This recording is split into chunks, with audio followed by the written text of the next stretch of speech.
भारत के महान्यायवादी। चलिए आज की क्लास में हम भारतीय महान्यायवादी की चर्चा करेंगे।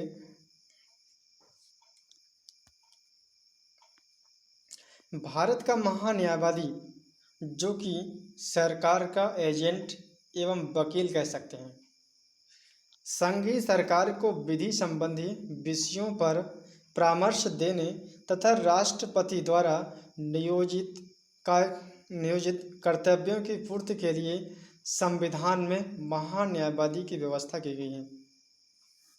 महान्यायवादी को सिंपल प्रोसेस में हम समझे तो सरकार जिस प्रकार सरकार को चलाने के लिए हर एक विभागों का बंटवारा और उन्हें सामुदायिक विभागों को चलाने के लिए हर एक क्षेत्र को बंटवारा डिसेंट्रलाइजेशन करना पड़ता है। उसी प्रकार संघीय सरकार को विधि संबंधी विषयों में उन नियमों को समझने और सकारात्मक सोच डेवलप करने के लिए एक वकील, जिसे हम महान्यायवादी कहते हैं, संघीय सरकार को विधि संबंधी विषयों पर परामर्श देने तथा राष्ट्रपति द्वारा नियोजित कर्तव्यों की पूर्ति के लिए संविधान में महान्यायवादी की व्यवस्था की गई है।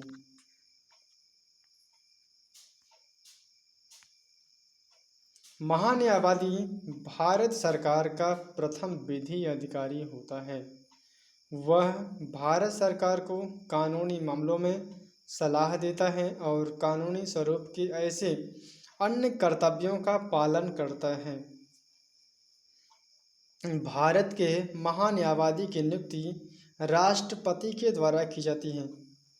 वैसे तो महान्यायवादी की नियुक्ति राष्ट्रपति करते हैं, तो उन्हें राष्ट्रपति के कार्यों को करना चाहिए, लेकिन राष्ट्रपति नियुक्त करते हैं, लेकिन वह प्रधानमंत्री के समक्ष रहकर अपने कार्यों को करता है। ये प्रधानमंत्री को करता है।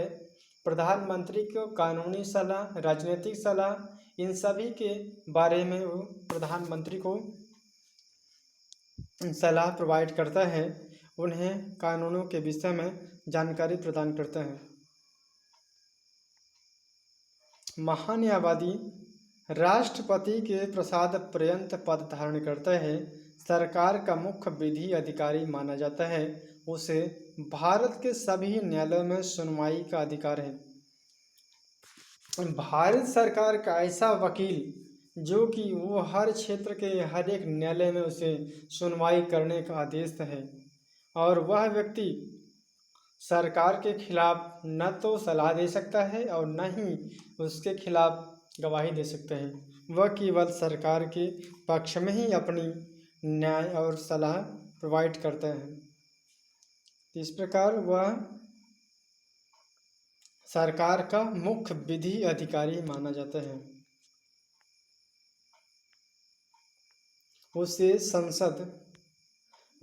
संसद के दोनों सदनों में बोलने तथा उनकी कार्यवाही में भाग लेने का अधिकार होता है।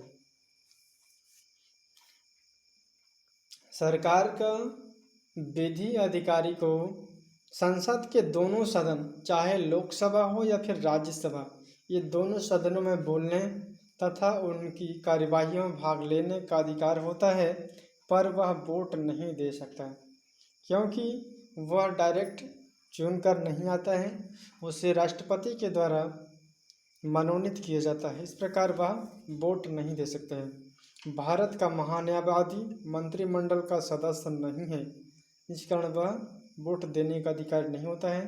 भारत का महान्यायवादी भारत सरकार के विरुद्ध न तो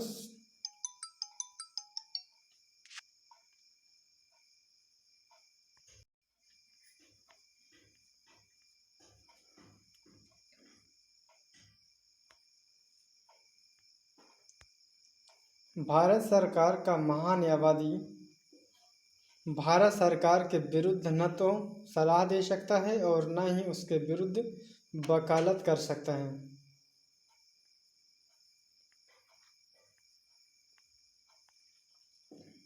तो इस प्रकार आज की क्लास में हम भारत के महान न्यायवादी के चर्चा की हैं। इस पर हर एक फैक्ट को कवर करने का प्रयास किया गया है। तो आज का वीडियो हम यही एंड करते हैं। Thank you so much. जय हिंद, जय भारत।